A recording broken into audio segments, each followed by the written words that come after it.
Breaking news, matapos ang isinagawang pag-atake ng Israel sa mga leaders ng Hamas na sa Qatar, ngayon, Turkey nangangamba na sila ang isusunod na atakihin ng Israel. Napag-alaman na may mga leaders ng Hamas na labas-pasok sa kanilang bansa at hinihinala rin na ngayon ay merong mga leaders ng Hamas ang nagtatago sa kanilang bansa. At ayon sa mga eksperto, ay unti-unti nang lumalabas ang katotohanan na kasabwat ng Israel ang Qatar at United States of America sa ginawang pag-atake ng Israel sa mga leaders ng Hamas sa kanilang bansa. Ito ay dahil na rin sa mga paunti-unting pagbabagong pahayag ng Prime Minister ng Qatar. Yan ang ating pag-uusapan sa videong ito. Pero bago ang lahat ay huwag kalimutang mag-subscribe. Samahan na rin ng matamis mong like ang videong ito at i-click ang notification bell. Napakalaki kasing tulong yan para sa aming mga content creators.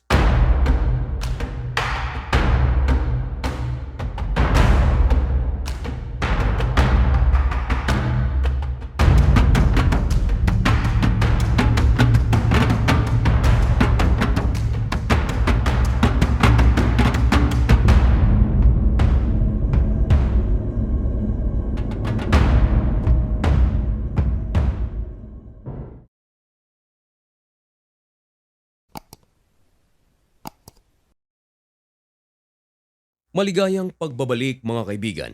Kumusta kayong lahat? Absent tayo sa update kahapon. Meron kasi tayong importanteng invitation na dinaluhan. Ngayon ay September 15, 2025 at napakabago at nagbabagang balita ang ating ihahatid sa inyo.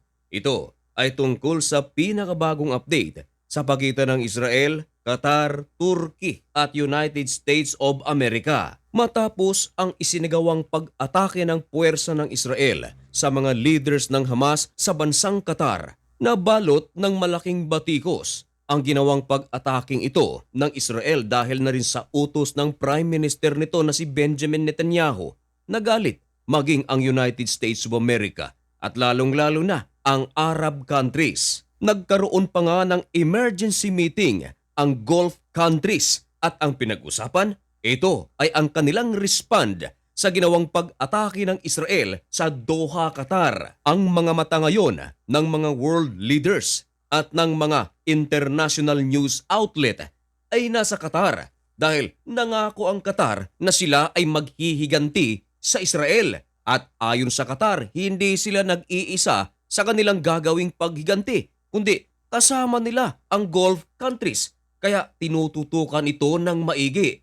Pero alam niyo ba mga kaibigan na unti-unting nagbabago ang mga pahayag ng Prime Minister ng Qatar? Nauna na rin kumalat ang mga speculation na sa naturang pag-atake ng Israel sa mga leaders ng Hamas sa Qatar ay kasabwat nito ang Qatar at ang United States of America sa kadahilanan na hindi man lang sinalag ng puwersa ng Amerika at puwersa ng Qatar ang mga pag-atake ng Israel na ang Israel ay nagpaalam sa pamunuan ng United States of America at ang Amerika naman ay nagpaalam sa Qatar. Marahil ay narinig nyo rin ang balita na matapos isagawa ng Israel ang kanilang pag-atake sa Doha, Qatar ay biglang isinuspinde ng gobyerno ng Qatar ang kanilang effort upang maging mediator upang magkaroon ng ceasefire ang Israel at Hamas. Pero ngayon, nag-iba na ang tono ng Prime Minister ng Qatar ayon sa ulat ng The Times of Israel. Ayan, tulungan niyo akong basahin. Qatari Prime Minister says Israel must be punished for strike, vows to continue ceasefire efforts. Bagaman sinabi ng Prime Minister ng Qatar na kinakailangang parusahan ang Israel dahil sa ginawang pag-atake sa kanilang bansa, ang dating pinahinto nilang effort, ito ang ceasefire sa pagitan ng Israel at ng Hamas, ngayon ay pagpapatuloy na ng Qatar. Ito ang bagay na tinitingnan ngayon ng mga eksperto. Marami ang mga nagsasabi na drama lang ang di umano'y galit-galitan ng Qatar sa ginawang pag-atake ng Israel sa mga leaders ng Hamas sa kanilang bansa para hindi sila pagbuntunan ng galit ng Hamas at ng mga sumusuporta sa Hamas. Ito nga mga kaibigan yung Iran. Kaya ang ginagawa ngayon ng Qatar ay paunti-unti na nililimot ang ginawang pag-atake ng Israel sa kanilang bansa. Lalong-lalo na ang Qatar at United States of America, kilala ng buong mundo na sa Middle East, isa sa mga malapit na kaibigan ng Estados Unidos. At alam naman natin na ang Estados Unidos at Israel ay napakalapit.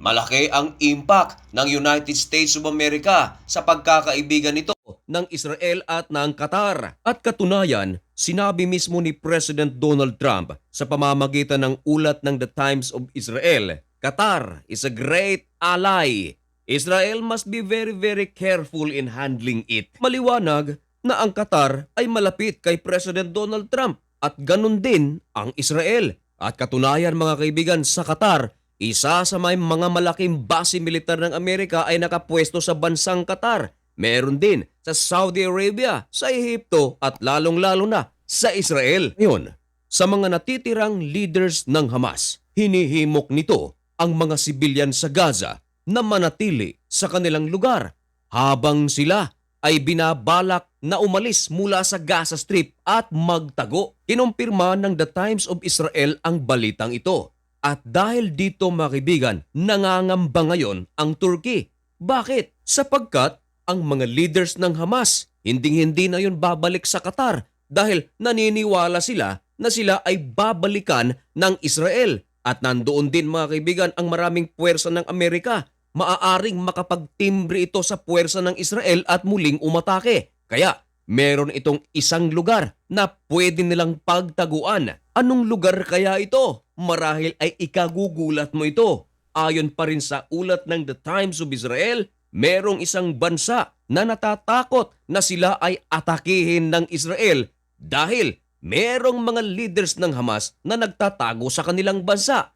Ito ay ang bansang nababahala ngayon ang maraming sibilyan at opisyals ng Turkey dahil sa ginawang pag-atake ng Israel sa Doha, Qatar. Marahil ito rin ang gagawin ng Israel sa kanilang bansa. Kaya ayon sa mga eksperto, totoo ang sinasabi ng Israel na ang kanilang ginawang pag-atake sa Doha, Qatar ay successful dahil nagkaroon ng agam-agam ang mga bansang hinihinala na kumakanlong sa pamunuan ng Hamas. Dahil na rin sa matinding banta na binitawan ni Benjamin Netanyahu na kung sino man ang kakanlong sa Hamas, kahit ito ay nasa ibang bansa pa, ito ay kanilang aatakihin.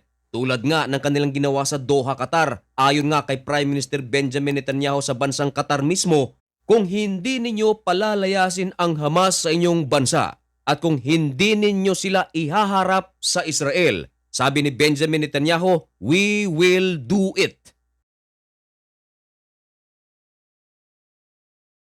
Nako, kung sakali na magkatotoo itong ibinalita ng The Times of Israel at ang kinatatakutan ng Turkey, malaking gulo ito. Dahil siguradong hindi rin mananahimik ang Turkey dahil matagal na ring merong matinding banta ang Turkey sa Israel dahil sa kanilang ginagawang operation sa Gaza Strip. Nako, ang mga susunod na update tungkol sa balitang iyan ay isa sa ating mga tututukan dito lang sa channel na ito.